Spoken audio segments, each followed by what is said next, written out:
A very warm welcome to this fourth debate series, Agree to Disagree, being conducted by Madhyam, International Council for Dispute Resolution, and Ambassadors of Mediation, to our esteemed guest of honor, Ms. Rukmini Menon, and all our esteemed participants, our audiences who have been motivating us with remarkable comments. The topic for this debate is very interesting indeed. Skilled lawyers don't need mediation, changing perspectives. Let me start by introducing our guest of honor. It's my proud privilege to introduce Ms. Rukmini Menon. She has been practicing in the Honorable Supreme Court and various high courts and indirect tax tribunals all over India for over 27 years. An ace mediator, she's director at CAMP Arbitration and Mediation Private Practice, a private mediation center recognized by the Ministry of Law and Justice. She is on the global panel of mediators of the United Nations Development Programme, UNDP. She has received accreditation as a mediator from IMI, besides having conducted various workshops at law colleges. The format for our debate is the same for the old audiences, but let me introduce it for the new ones as well. The format is that there are two teams with two participants in each team. The first round with each team is by getting to know the topic and their understanding of the topic by giving them 3 minutes each to put across their points to the honorable guest. There will be a reminder bell at 2.5 minutes. Thereafter, the floor will be open to our guest of honor who will put questions to the participants in random order. The format is that in the first round, the team A, both the participants will first give their viewpoints. Thereafter, the baton will pass on to team B and then they will put across their points. Let me now introduce the teams. Team A for the motion is comprised of Mr. Manoj Taneja and Mr. Amal Dharshan. Mr. Manoj Taneja, after completing his BCom degree, was called to the bar in 1989 after completing his LLB from the Campus Law Center. He specializes in the field of criminal law in various courts all across India. Mr. Amal Dharshan is a standing counsel, Customs and Central Excise Taxes under the aegis of Ministry of Finance in the High Court of the State of Kerala. Welcome. Team B against the motion is comprised of Mr. PVS Giridhar and Mr. Pavan Narang. Mr. PVS Giridhar, an accredited mediator and lawyer practicing in the Honorable Supreme Court, Madras High Court, and other high courts and tribunals. He is partner of his law firm Giridhar and Sai since the year 1994. Mr. Pavan Narang, again an accredited mediator since 2006, has been in practice primarily and is based out of Delhi since 1990. He has been appointed as a special central government counsel, additional public prosecutor for the state of Delhi, and also a special prosecutor for CBI. This is just a short profile of all the participants, because if I actually continue giving details, it'll take hours. So now I hand over the virtual mic to Team A to begin. Welcome all to this fourth debate series, Agree to Disagree, Skilled Lawyers Don't Need Mediation, Changing Perspectives. Team A, please. Yeah, I'm Manoj Taneja. Yes. See, Mediation Center is basically started with, it's basically an alternate dispute resolution forum of our matters. I take the cue from the very word alternate. See, there is an adjudication system and adjudicatory system which is going on in the court of law. And there is seems to be a failure of adjudicatory process in the termination of the cases as early as possible. For that, reasons are quite beyond. But here, once a case is going on in a court of law, see, I am not against mediation altogether. I am only in favor of a mediation which is pre-litigation is started. And first you do a mediation, there you can tell the parties this is what is where you stand and all those things, and then it is his call whether he or she wants to proceed with the matter or not before the mediation. What I feel in a mediation is, frankly speaking, it is no doubt started with a noble cause. Gandhiji also, panchayat system, everything was started. Here I find a person who's 100% right, which the lawyer and the mediation center people would also know, has to start with the mediation, and then during the mediation, even if it is 100% not required to part with his any rights or any share, has to, because a process is made. That process will take a long time. You forego your rights. If I'm 100% being a criminal lawyer, see matters in 498A. Yes, these are troublesome matters, in check dishonor matters, in cheating matters. And this is what, when in heart and heart, the client, when the case comes to any lawyer, he knows where his client stands. That's a very important thing in the art of a lawyer, to understand as to where does his client stands and does he have a good case to be going to the court of law. Because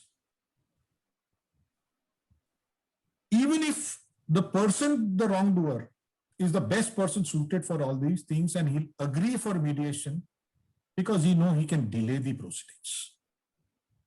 He can delay the process and the things will go on for a good number of time, because once the mediation process starts, the matter gets delayed. You just tell the court, my lord, the matter has been referred to mediation.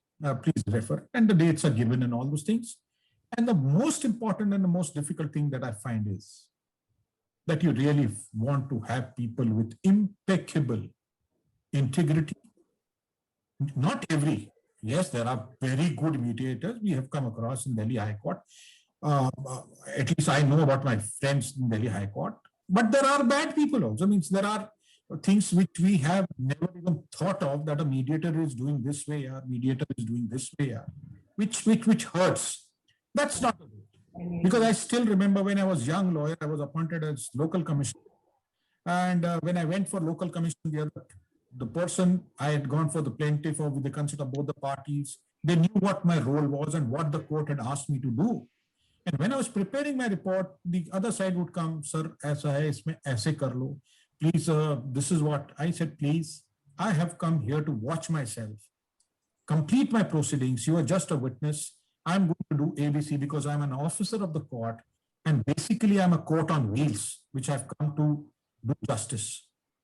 Here lies the integrity. Yes, you have to give a fair report to the court, what you went with, because the court has appointed it with so much of honesty, or seeing honesty in you, that you have to give a proper report. And there are LCs also against whom allegations have been made that he's done this, he's done that, he's not given this and all. So there are, see, every coin has 2 sides. Yeah, there's a head, there's a tail. I'm not at all saying that mediation is bad, but yes, I'm not in too favor of it. I'm for, before I start the train, yes, you can sit with those things. And the most important thing is, and which I see, it is a toothless process.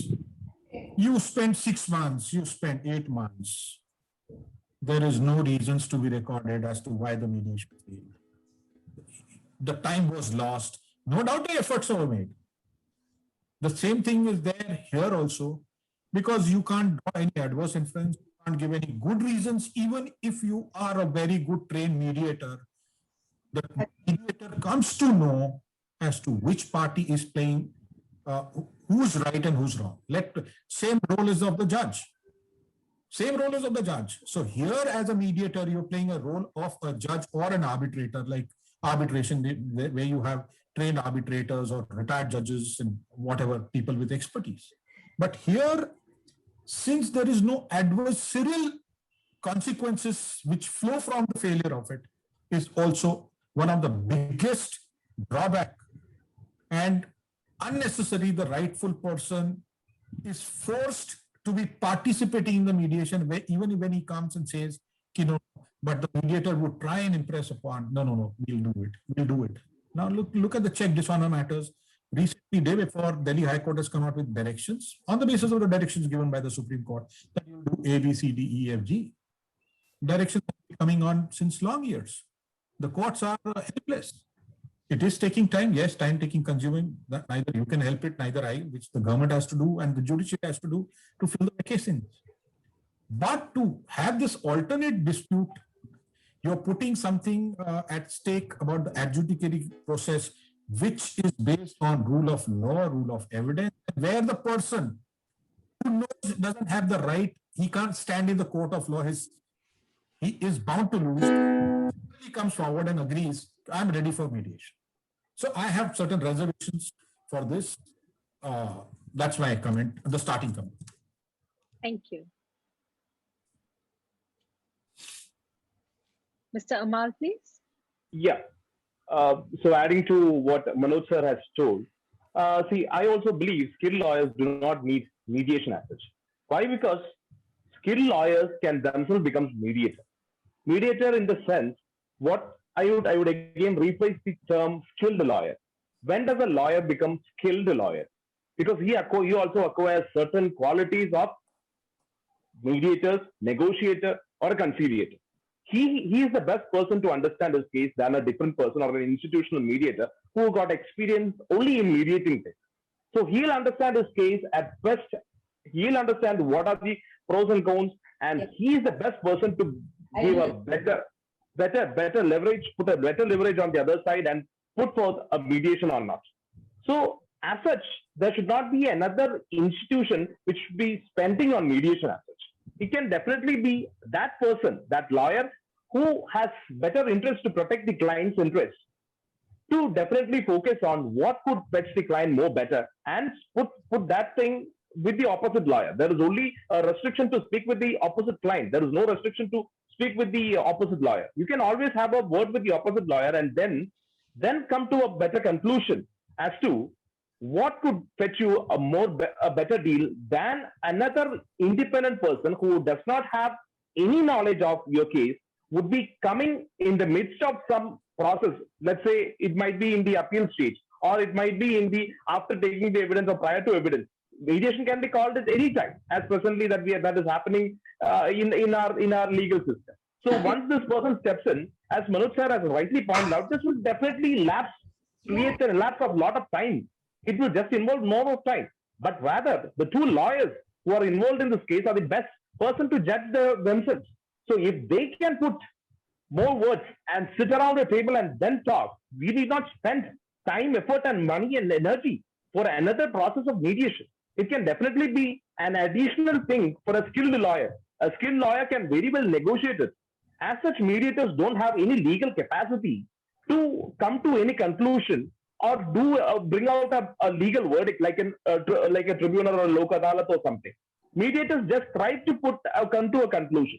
So whatever the mediator do, it goes to the court, and court will have to analyze this, whether it is whatever has been brought down in the mediation can be enforceable as an award or not. So what can be better said is both the lawyers on both sides can make better mediators than an institutional mediation or an independent expertise mediator coming. There are certain instances when big issues are involved. Mediators, because when lawyers fight tooth to nail, there are instances when other persons will have to step in and mediate. But that is not the time when every case is happening. There should not be a compulsory process of mediation, which is nothing but pure waste of time. So once a client comes to us, we will be the best person to judge what the client needs, what is the best advantage and what is the best disadvantage of this client. So understanding all the pros and cons, we can definitely put a word with the opposite person who will definitely have the similar skill as that of the lawyer in this side, and then definitely come out with an effective time frame settlement, which would definitely fetch a win-win situation, which is said to be the fruit of mediation. Another thing is that, now again I go back to the word skilled lawyers. Today law schools are all having finishing schools. Why is this finishing school more important? It's not, we all have a preconceived notion that lawyer is a person who is bound to fight in court. It's not just fighting in court. There might be, we might be the retailers of certain institutions, certain corporate clients. They will be anticipating many legal fights in the future. So anticipating that issue, we can always cover up for them and understand what is going to happen. And then, as Manoj sir has already said, a pre-litigation process, which has been recently introduced in the commercial suits, can definitely be another point where you can always resort to a possibility of adjustment, then going and stopping it in the midst after completing of your pleadings and after finishing of your evidence, and then endlessly engaging in different steps of mediation. So what a mediator can do can definitely be done by the lawyer. That is my specific point on that. A lawyer becomes a skilled lawyer, not just to go and put an argument in court and win the case. So that's what my first point with regard to mediation. That is all. That's a wonderful take. We have heard from Team A, and now we go across to Team B. Between Team B, who's coming on first, Mr. Girdhar or Mr. Narang? Mr. Girdhar can take over. Mr. Please, welcome. Thank you, Pooja. The proposition that we are canvassing is skilled lawyers need mediation, changing perspective. I think the operative word is need. What is the need that we are talking about? We are coming in a situation of a dispute, and the resolution of the dispute is the goal. If that is so, there are two twin aspects which are integrated with the need. It is not just resolution, but it has to be a timely resolution. It has to be an economical or cost-effective resolution. So it is in these three issues that are the bedrock on which we can determine whether skilled lawyers need mediation or not. Before coming to skilled lawyers, let us look at what mediation is.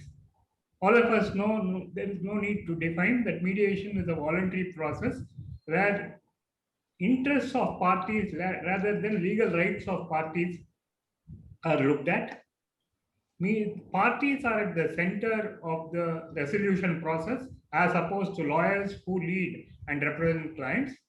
And eventually, if the mediation succeeds, it's a win-win situation where both parties can live happily with preserving or in some cases also improving their relationships. So the human aspect also comes as a part of the mediation process. So therefore, now we have four aspects of the need. One is resolution. Second is timely resolution.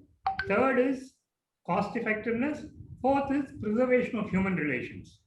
Now, therefore, I don't think there can be any dispute of the fact that on all four counts, the mediation scores over litigation or arbitration. Arbitration is very expensive. All of us know that, those who have been experienced in arbitration. And as for suits and writ petitions, they take time. They take years to get resolved and to finally get a judgment. And with the tiers of appeal that we have, by the time it lands up in the Supreme Court, usually it is the third generation which gets the judgment, if you are lucky. So therefore, I don't think there can be any dispute that there is a need for mediation. Now, secondly, why skilled lawyers?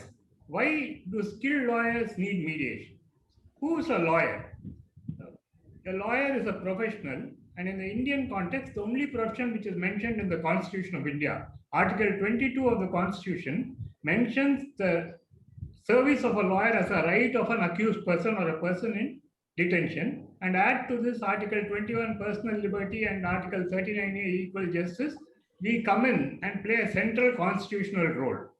Therefore, we have a role not only to earn money, and definitely we need to earn a livelihood and have a good life, there's no dispute about it, and have a good legal career, but we cannot shed our constitutional role of ensuring equal justice, playing a part in equal justice, not just winning cases, but ensuring justice, and for ensuring personal liberty of various citizens and going to the rescue of detained or arrested persons. So these are our values. So therefore, if you are talking of a skilled lawyer needs to be skilled in these terms, in terms of defending his client's best interest, not at the cost of justice and not at any cost whatsoever. A skilled lawyer is not who wins cases and makes most money. Definitely, those are factors that needs to be counted. But a skilled lawyer is one who can navigate his client's interests and in a dispute situation resolves that dispute in a manner that it is effective in terms of time consumption, effective in terms of cost, and effective in terms of preserving human relations if it is feasible. So therefore, on all these counts, there is no doubt that skilled lawyers need mediation. And what is this changing perspective that we are talking about? Earlier, say 10 years, 20 years ago, most of us have not heard of mediation. We all do enter into compromises in an informal way if some of us are human and some of us have our clients' interests at heart rather than our own careers. Then there are many disputes that we have compromised, particularly in family situations, in property situations between brothers, and so on. Many of us do compromise, and compromises have worked. But it is an informal process and not a very efficient process because it's not well structured and well thought out. Whereas today, for the last 20 years or at least last 10 years, mediation has become as professionalized. There's a system and structure and process to mediation that often beats the system and process of litigation itself. So therefore, these are the changing perspectives. And when some of us have mediated disputes, we know, even my brothers who here spoke against the mediation, I'm sure, having been mediators themselves, do realize that mediation is a very productive and a process which in many situations is a ready choice preferred over litigation. And they too considered that in certain situations like pre-litigation and in family disputes, mediation is needed. So I don't think there can be any difference in perspective that over the last 10 or 15 years, till mediation has come to stay and mediation has become adopted in the legal system. And today it's recognized by most lawyers and most judges as the only alternate way in which disputes can be resolved in a timely fashion, in a cost-effective fashion, in a fashion that all parties can go in reasonable happiness and preserve their human relations between each other in relevant situations. Therefore, in this changing perspective, I think mediation is the need of a skilled lawyer, and skilled lawyers do need mediation. Without that, the client's interests cannot be protected. They cannot be skilled lawyers. And thirdly, we will be faltering in our role that is inherent in our profession and inherent in our constitutional ethos. Thank you. Thank you. Yes, we've heard Mr. Girdhar. Now over to you, Mr. Nara. Thank you, Pooja. Now, today's topic is skilled lawyers don't need mediation, changing perspectives. Who are skilled lawyers? Skilled lawyers are not only the lawyers who do litigation, but they are the lawyers who are handling corporate work, including internal counsels in the companies, general counsels, and external counsels advising the companies. Initially, when mediation as a concept started gaining ground, the lawyer community otherwise was not open to the idea, as they thought it may lead to loss of work and revenue. This was a major stumbling block with especially lawyers handling corporates, either as internal counsel or external counsel. The reason was that in corporate world, it's only after negotiations fail that dispute starts.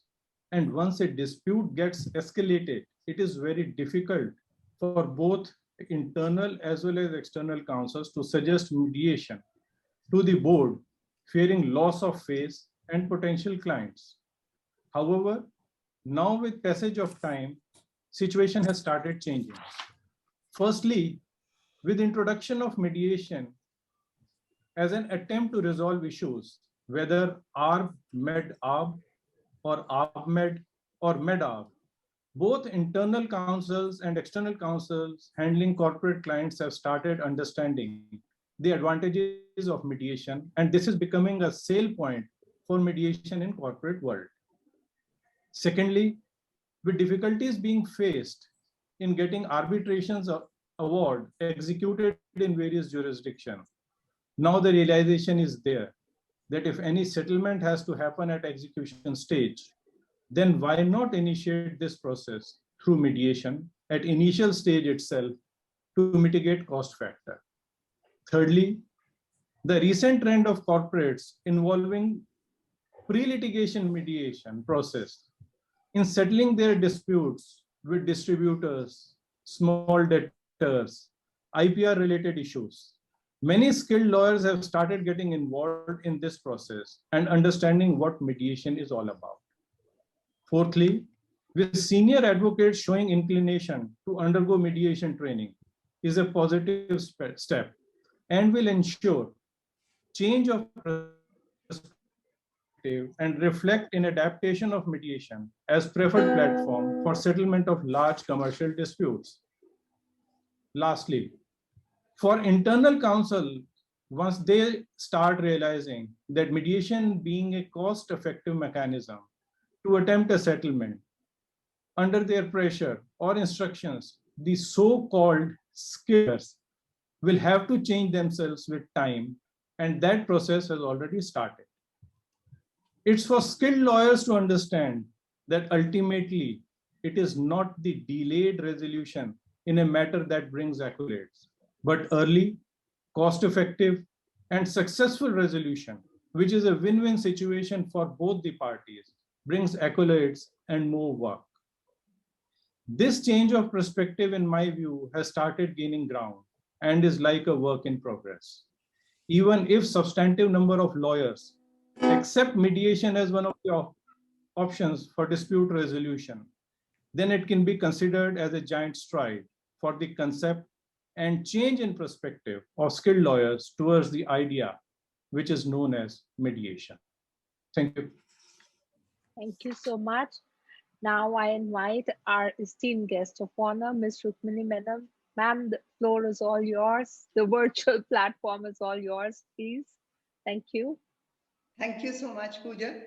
And that was really interesting, listening to the different perspectives about skilled lawyers, whether they need mediators or they don't need mediators. Aman. Yes, ma'am. According to you as a skilled lawyer, yes, you yourself can step into the shoes of a mediator. Yes. Right? For your client. Yes. Right? That was something you said. Yes. Now, isn't neutrality a very important aspect of mediation? Now, as far as your client is concerned, you're only interested in your client's interests. So how would you factor neutrality into a situation like this? Please help me understand. Yeah, that's a very important question to answer. See, for us, definitely the client comes first. But what does the client actually need? He needs to come out of the situation. Every case is a situation for a client. Nobody is going for a holiday. Everybody is so fucked up so that everybody wants an easy possible remedy and come out of it at the earliest. So understanding that, we need to try out how can a possible mediation come to your case without happening more damage to your client. Then you need to understand how many leverage can be put across the other side. How many can you do it on your side?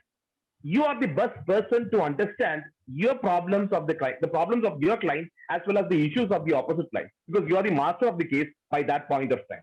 So once you become the master of the case, you can very well step to a position of a mediator and then mediate it with an accountability of neutrality, because this profession is said to be the noblest profession. We don't sell ourselves in the court of law. We don't sell ourselves for a client.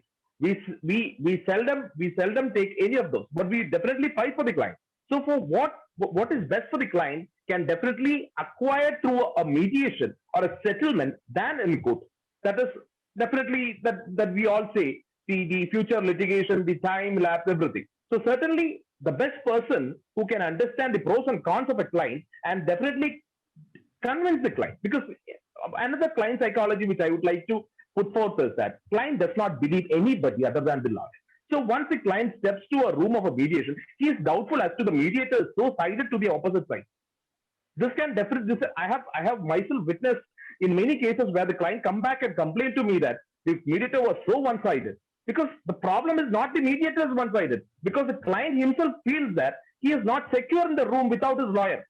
So that psychological fear of the client can very well be addressed by the lawyer himself becoming a mediator and convincing the client. Because by the time you will understand what is your client's psychology, you are the best person to learn your psychology and not a mediator who will definitely be seeing hundreds of clients, like hundreds of mediations. It will be just one of the 100 mediations that he is doing every day.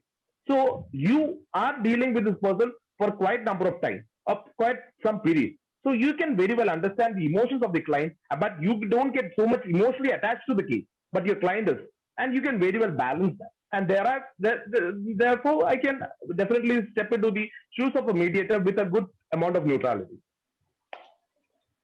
Okay, I'll come back to you on this. Yes. Pawan, can you help me understand that as a skilled lawyer, how do you further mediation with a client? I mean, when I ask you that question, what I mean to ask is there a proper time to suggest mediation to a client of yours? No, as far as for a skilled lawyer is concerned, what I can say is that at any stage we can go in for mediation. And what Amal said, that the many a times client feel that they have been sidelined, or the mediator was what you call biased. I can assure him that in Delhi, what we have seen, lawyers are always allowed in mediation. They are part of the process. No mediation happens without the presence of the lawyer, or no settlement happens without the consent of the lawyer. And as far as time is concerned, any time is good time to settle a matter. Therefore, now with concept of pre-litigation mediation coming in, attempt is being made to at least try and settle the disputes prior to their spending money on litigation. However, many a times it so happens that during the litigation, when it is going on, parties come to know as to where they stand, and they can still go in for mediation. So in my view, for a skilled lawyer, he should be ready for mediation at any stage. Thank you, Pawan. Okay, coming to you, Manoj. You, during your, when you were putting forth your contentions, you said mediation was a toothless process. Can you just, with one or two examples, explain that why, as a skilled lawyer, you feel it's a toothless process? See, I give you an example of relief. Even if the matter gets settled in the mediation, the court may not agree with the order passed by the mediation center, which will be in like 468, 471 IPC matters, which is using forged documents, using for purposes of obtaining loan and all those things. The Supreme Court says, sorry, even if you repaid the loan amount, sorry, we will not quash the affairs because it's an offense against the state. See, it is an offense against me. Recently, the Supreme Court also has been giving judgments, as my brother Pawan, who also does criminal law, that promise to marry and rape generally was being misused or used. ABC used to file cases against, and later on they settle it. I want to live my life, you want to lead your life, and all those things. Even if the lady is now ready to forgive me for this and all, we enter into settlement that FIR be quashed, and it is gone through mediation. It is again taken up like a very good mediator, and they give a report. Okay, we've filed, the matter stands settled. The FIR, the court would say sorry. Supreme Court says no. See, what I mean to say is, this is for little minor property, family related. Not every case can be settled in the mediation. That's my crux of the argument. 138 check, you have given me a check, I had to pay you. Okay, whether you want to pay. Now, supposing you to take 100 rupees from me, I say, no, I don't have 100 rupees. You're saying, no, give me 100 rupees plus 20 interest. Also, I need 120 rupees from you. I say, I don't even have 100 rupees, ma'am. I can pay you 60 paisa or 70 paisa. No, that is the mediation. There, you come a little ahead, you come a little this way, and try and possibly shake hands. But if you have to genuinely collect money from me and I have to pay it, I will agree, okay, send it to mediation. And 6 months are gone in those mediation proceedings. And ultimately, in the end, I have been capable to delay the proceedings intentionally for another 6-8 months or a year or whatever be the process. I have had the personal experience in Delhi High Court mediation. A client, which Pawan did say, yes, you can appear with your clients, even in the Supreme Court. I can't name, but the manner in which the mediator acted on the very first, what is your case? Please tell us what is. Tell us, I don't have much of time. This is not the way. I have seen good mediators. I have seen mediocres. So there is a requirement. Now you're talking about a skilled lawyer. A skilled lawyer will tell his client, boss, it is for you to discuss. Let me be very frank. A compromise or a settlement is always between the parties and not between the lawyers. Lawyers hence play a role. Okay, it all depends on the integrity of the lawyer or the wellness of the lawyer that he thinks. I don't, means if at all there is a money dispute, many cases come to me, Mr. Taneja, I'm ready to pay, but I'm not in a position to give money. Please buy me time. Okay, saal, 2 saal, means 1 year, 2 years, 3 years, we can, and at the top of that, you get a adjournment. My client is happy. My client is happy. Not, I'm telling you, in this summer vacations, I did a case. Look at the law. Even if there is a warrant of arrest against you as a drawer of the check, you've been declared an absconder by the court. After 5 years, you move an application, please cancel warrants. And the law says, since the office is bailable, it has to be cancelled. Such a person who's taken the court to task, the complainant to the task, what? People enter into mediation centers, they come, okay, we'll pay the amount, I'll pay the amount, give me 2 years. Yeah, Mr. Manoj. So these are the examples. Mr. Manoj, yeah, thank you so much for your examples. Thank you so much. I've understood. Mr. Giridhar, this is arising from what Mr. Manoj said. As a skilled lawyer who is very much in favor of mediation, do you think all cases, all sorts of cases, whether it be criminal, tax, anything, civil, are they all amenable to mediation, or is there a line drawn that, there are certain cases which can be sent for mediation, some cases cannot? Please. Certainly not all cases can be mediated, particularly when there is a great power imbalance. Then one should be hesitant to go in for mediation unless prior to mediation that power is balanced. This also answers the question that you posed to Mr. Pawan about what is the time when it should be referred to mediation.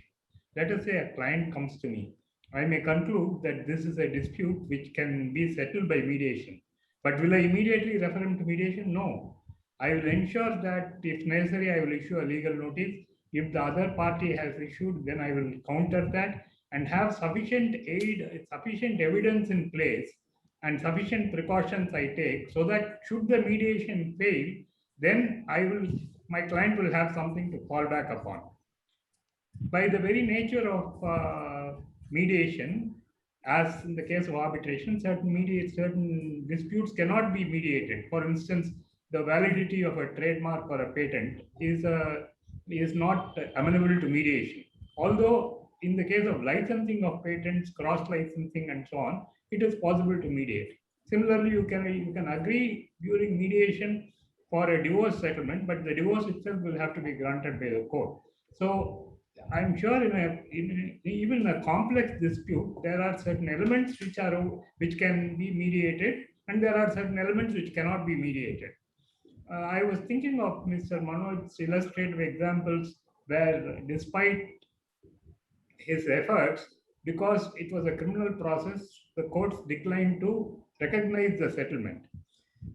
As a hindsight, I am thinking that we all know that certain offenses are non-compoundable. So in non-compoundable cases, I would be very much hesitant to going for mediated settlement, or come up with some kind of a legal strategy to implement and to turn it into a compoundable case, or turn it into a situation where courts would readily agree. See, for instance, in the case of a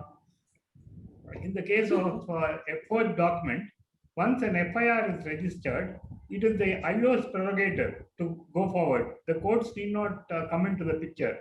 To my knowledge, it's only upon the charge. Correct me, Mr. Manoj, if I'm wrong. Only when the charge sheet that the issue of compoundability comes forward. But at an FIR stage, if the complaint, if the bank says no, we are mistaken, there seems to be a doubt about the veracity. Now we don't think we want to pursue it. That may be a way out. I'm not giving a solution because somebody of Mr. Manoj's skill and seniority. I do a few criminal cases, but I'm not a skilled criminal lawyer. But I'm saying you have to look out for those kind of strategies also. I hope I've answered your question. If I have not, please ask me. Ms. Menon, I can just add to what brother just wanted to say.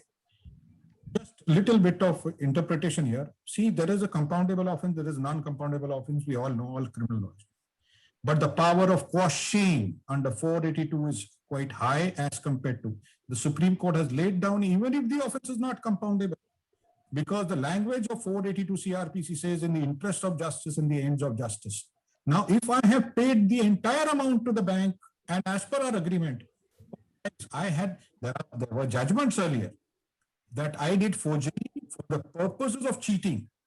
Cheating means I've taken that amount, but the main crux was to use that document to obtain a loan. I have paid the loan. Now, what else would remain? What else remains? Yes, okay, I also accept it. Now it is your word against me, my word against you. So there is a power of 482. Even Supreme Court, they exercise their 142 in rare cases in order to just bring an end to all the litigations. Mr. Manoj, your point is well taken. Can we move on? I have other questions. Yeah, please. Amal, I have a question for you. Yes. A skilled lawyer. You were saying a skilled lawyer does not need a mediator, and you could mediate. Now, help me understand. As a skilled lawyer, would you put out various options available to your client in different kind of matters to choose from? Certainly, I will. I will certainly put forward to the client, because a client, as I said in the beginning, would come with a situation. Say, for example, I have a class action suit, or I have a legal case that is coming, a legal notice has been issued against. So I'll just briefcase, I'll portray certain situations that he would end up in if something does not favor our side. Or what would all happen? I'll place before him all possible outcome of such things. So out of these outcomes, I'll also say, if we are getting this, we would better settle this at this point. If you are not getting that, there is no possibility that we need to settle, because that something else can definitely be achieved through litigation. So all possible outcomes will have to be explained to the client. So the client consulting with the lawyer definitely acquires so much attachment with the client that the client will definitely rely and completely trust the lawyer, not the mediator. That is the very reason why I often say that the client never trusts anybody else when it comes to a case than his lawyer. There would be instances when the client turns against the lawyer, saying that I will not trust you anymore. But majority of the situation, the psychology is they will trust him. So definitely the lawyer's point of view is, as you have rightly said, I would definitely put forth all possible conclusions to the client and all possible remedies or settlement options that could come across that would favor your side or put to a win-win situation or get you out of this problem at the earliest. Then I would definitely go for that. So am I to understand that when you are suggesting options of choosing a mode for dispute resolution, you could possibly suggest, you could possibly suggest litigation in some case, or you could say that, this case, there is a element of settlement. So I suggest that you have tried to negotiate with the other side, you've not succeeded. So I feel that with a neutral, maybe you would succeed. Is that sort of options? You put out such No, that question is relevant with your previous question as to the timing of mediation. At some point, we may not be successful in mediating or putting across a settlement, but we know what is best for our client. So we have already given the client all options. So client is also well aware where can I put a full stop. Now, Okay. we'll advance, we'll go to the evidence, things will get better to our side. They will come back and settle to the position or we'll get something more. That is how. So according to me, it's better that the person who is acquainted with the client can involve in this than an institutional trained person who definitely devotes himself for mediation just to involve for a particular matter. Pawan, coming to you. Yeah. What do you have to, as a skilled lawyer who advocates mediation, at any point of time in your practice, have you felt that when you suggest mediation, you may come across as weak to your client? No, it's like this. Many times when what is happening as far as Indian scenario is concerned, it is always whenever you go to a superior court challenging any trial court order, or you go for a bail or quashing, then only a suggestion comes in, let's go in for, why can't you go in for mediation? And at that stage, many times clients say, okay, let's try this avenue also. Now, what my friend Manoj was saying, and it has come on record, as to what matters can be mediated, or even if a mediation agreement is signed, the courts don't agree to it. I don't agree to that proposition for a simple fact. Majority mediation in India are court-referred mediations. Courts will only refer those matters which they think can be mediated. Matters which, let's say, are concerned with rape, POCSO, such kind of cases are never sent for mediation also. And cases where public institutions have been cheated or through forgery, etc., these type of cases, because there is a settled law, the cases are not sent for mediation. Supreme Court has said that these type of cases are compoundable, they are not particular or non-compoundable. Other than that, what can be quashed also. And as a mediator, I have seen, I'll just give you an example. Many times people come up with a solution which may be irregular or illegal as far as the settlement is concerned. So it is the duty of a skilled mediator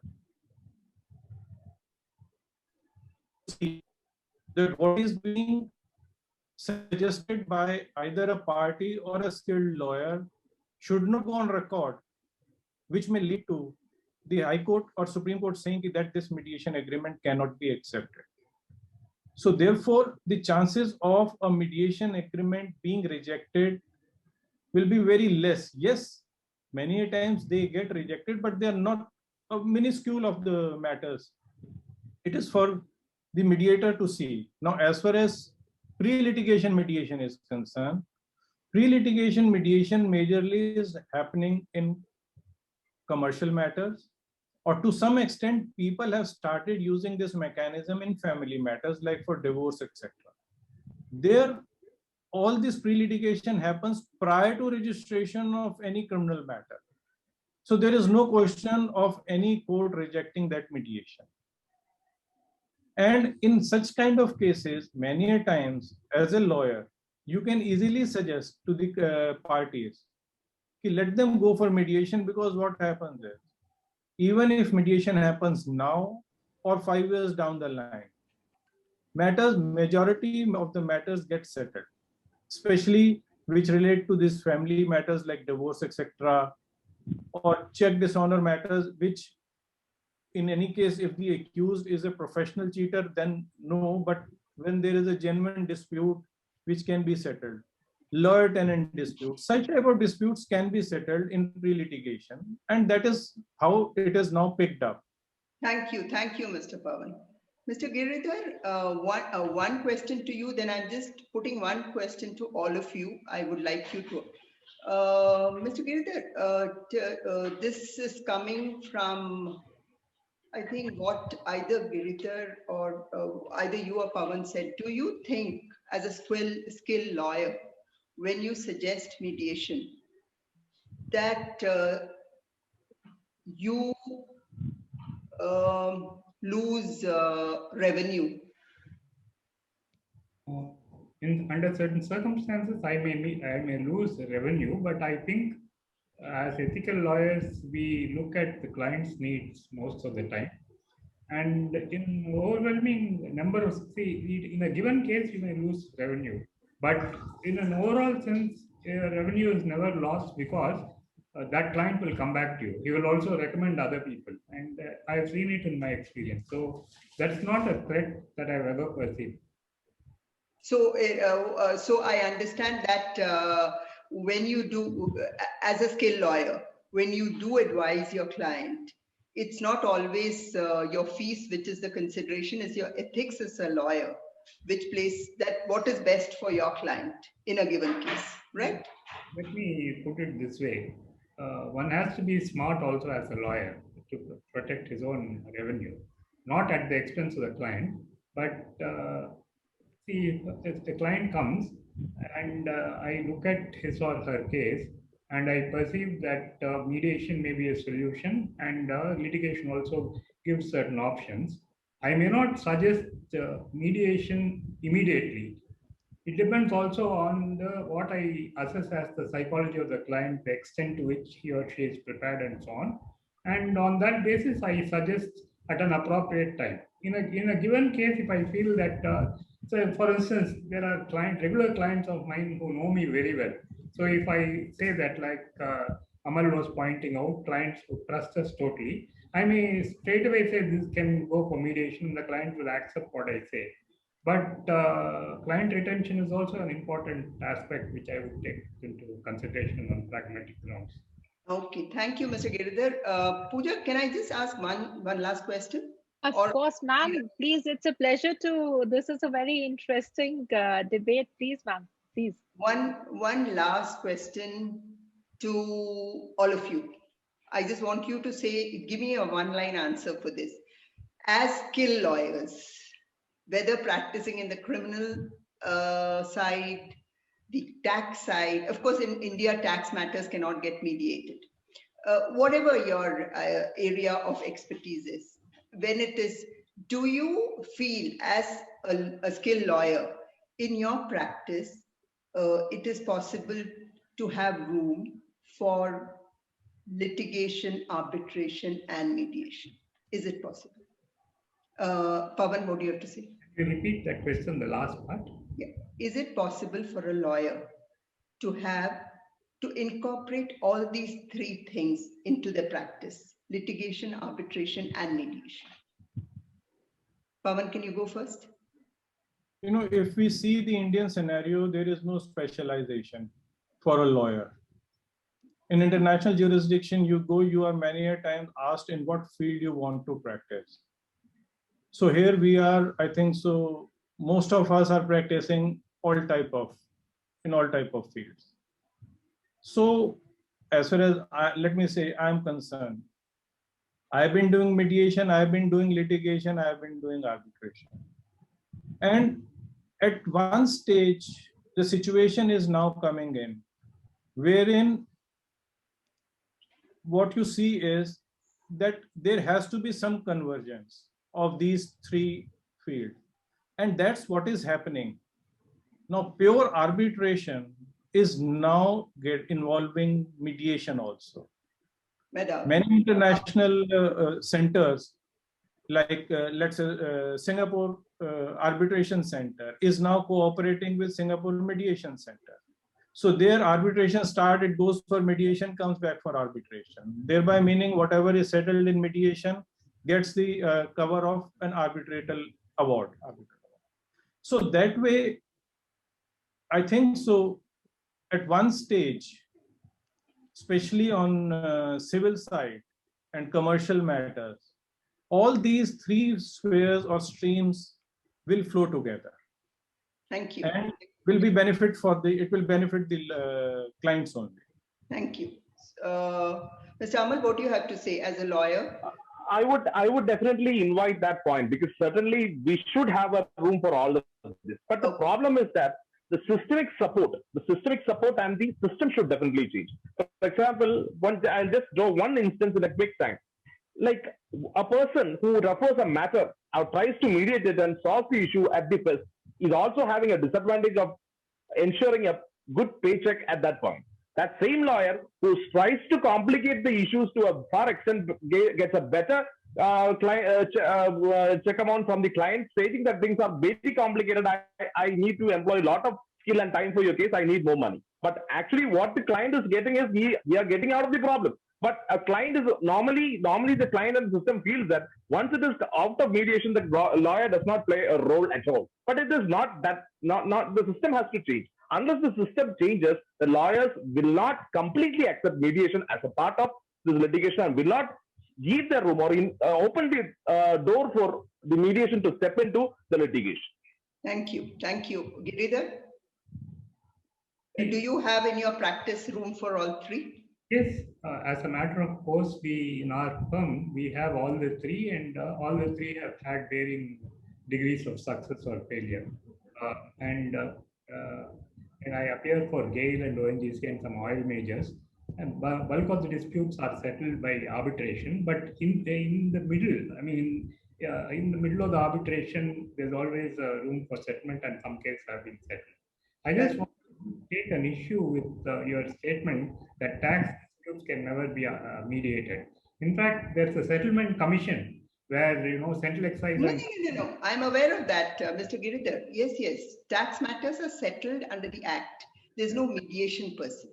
And in criminal matters, there is no plea bargain. Of course, it's not a arbitration. So, even in disputes which we think are foreclosed to mediation, if you examine it in a granular way, you will find elements or avenues for mediation.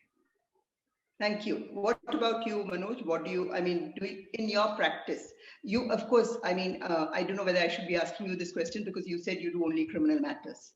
So in your criminal practice, do you think there is arbitration does not arise? Do you think there are some matters which, could be also mediated? I'm so thankful to the question that you clarified, which contradicts to what my brother Pavan said. See, I don't agree with Brother Pavan at all that there is no expertise. I have seen income tax lawyers, sale tax lawyers, I know for that matter, exclusively. They have not done any other work except for income tax, sale tax, or DRT, or criminal and all. Has been doing all the cases is different, but there are lawyers who are in a particular field of practice, be it family law, be it criminal law, be it any law. Means there. Say, my only question my answer to your question is. Yes, just answer that question. In your criminal practice, do you think it's possible for you to have, do you find there is room for mediation also in your criminal practice? It all depends on the case, facts of the case and the case, offenses involved. Oh, it does depend. So you are saying, yes, it depends on the type of case. Because the three things, I would only put it in a lighter vein. I can club allopathy with Ayurveda with homeopathy. Means one case going to three fields, criminal law, arbitration, mediation, and all those things. It's quite difficult. No. I don't think, Mr. Manoj, you not got my question. I'm not saying that you send the same case for mediation, arbitration, or litigation. I am only asking whether there are X, Y, Z cases. Mm-hmm. This XYZ is maybe X is only I'm not saying you try out all the three at one go. Whereas there are cases which go in a matrimonial matter may start in court, but then at some point of time, as I think Pavan pointed out very rightly, that it is referred to mediation. So it's not that, I again had a point. Do you think that parties can go to mediation only with the order of the court? The answer is no. Okay. Thank you. There is a form in every court. In case we want, just inform the court, my lord, we may settle it outside. We are referring it to mediation. So there is no specific order required for such matters to be referred to an arbitrator. Sure. If at all. What my brother Amal said is only all because of the integrity. We say, okay, yeah, they can want to dispute, want to resolve it. You can resolve it. But it all depends, ma'am, on the basis of the nature of allegations and the sections invoked, which brother also said. The gravity, seriousness of the offenses is very important in criminal law, which is, I'm only saying into 138 and all those things, maybe fine. But in IPC and Special Act offenses, which are quite like Pollution Act, no court would allow. Okay. Thank you, Mr. Manoj. Thank you. So with that, I think I am done. Thank you so much. One more point, Ms. Rukmini. Yes, please. I think one jurisdiction in which mediation is underexplored and needs to be explored a great deal is the IBC. See, under Insolvency and Bankruptcy Code, there's a resolution process. In fact, the resolution process can be a mediated process. Unfortunately, you know, those who have practiced in that jurisdiction will know that there are a lot of powerful interests and a lot of fraud and fraudulent transactions do happen, and companies are often sold off cheap in order to avail of the credit moratorium and so on, so many things. But if there is a mediated process inbuilt into that, I think we all should need to ask for an amendment to that effect. Then a single resolution professional who is usually an auditor steps into the board of the company and he has no clue and generally helplessly dependent on the promoters. I think if mediation becomes embedded or structurally embedded in the IBC, then it will profit a great deal to all concerned and to all stakeholders. In fact, recently Justice Kannan was appointed by the NCLT in Chennai recently in a dispute, and he did a wonderful job. Yes, I think all NCLT, the company law tribunals are referring cases to empanel mediators. And because there is a mediation provided for. Yes, there is under section. And as very rightly pointed out, Mr. Giridhan, if I'm not mistaken, and there is a move for an amendment to introduce mediation in IBC, if I'm not mistaken. So because under Companies Act, thank you for all the answers. I'll just take 1 second. Thank you so much. Pooja, if I can have 1 minute. Actually, we were there because of the paucity of time. I'm sorry, but we are actually so delighted with this whole debate that in the end would just request our guest of honor to just briefly summarize as to everybody's aspects, and then we can wind it up.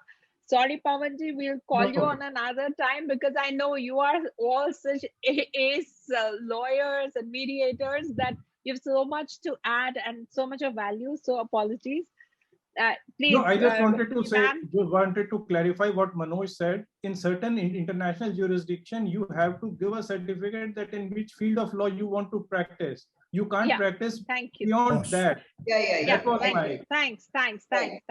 Yes, please, Rukmini, ma'am, please, if you could just summarize what you thought and what is your take. Thank you so much. I'm sorry about having taken too much time with the questions. Okay, this has been a very interesting debate. Both sides have come out with very, very strong, I can say, arguments as to why skilled lawyers need mediation and do not need mediation. And from each person's mediation is about perceptions. And at the end of the day, you have to see, there is, as a typical mediator, see, I do don different hats. I am very much a litigating lawyer, but I also happen to be a mediator. And I firmly believe in the process of mediation. And so I have that bias towards mediation, though being a litigating lawyer. So I want to conclude by saying that the arguments put forth by Team A and Team B have been wonderful in their respective places, as to why each side is of the view that Team A saying that, because it's a toothless process, because of delay, because the the lawyer himself or herself can become the mediator. That they are the ones who have full trust of the lawyers.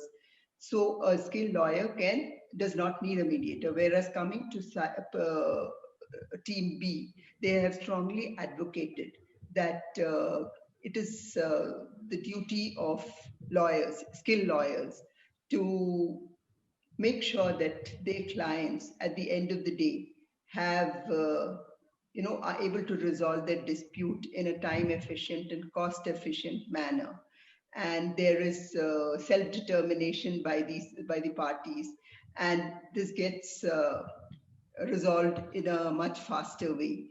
So very interesting debate, and as I said, it's a question of perceptions at the end of the day. Nobody is over here, nobody is saying that team A is wrong or team B is wrong or nothing like that. It's very interesting. It has been an interesting debate. And to end with, from my point of view, I have one thing to say, is that, we all are very well aware of the pendency in our courts, the massive backlog in our courts, which is due to a lot of factors. It is due to, maybe sufficient judges not being there. And the pandemic has made it even worse. And so it is, in my opinion, it is high time that as skilled lawyers, we do advocate mediation wherever it is suitable.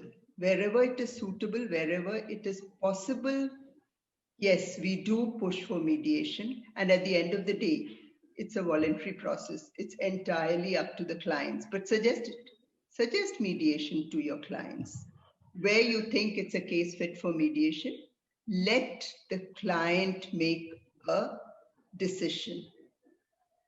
And I'm sure by by choosing this option, the pendency at the end of the day will come down to a great extent, because in mediation, if a settlement is reached, there is very little room for appeal or reopening of settlements is very less. I think 1% settlement agreements are opened up in court. So there is a lot of scope for mediation at present. And I also want to end by saying that in the Western world, mediation has worked wonders. For example, in Italy, where the situation in courts was even worse than in India, they have managed to get down the pendency merely on account of the fact that they have, or the opt-out model of mediation. So thank you so much. It's been a really interesting debate, and I have learned a lot from all of you. Thank you. Thank you. Thank you so much. Thank you so much to our guest of honor. Thank you, ma'am, for this enlightening words. And thank you to all the participants for your different perspectives. We value and respect each perspective. Thank you so much.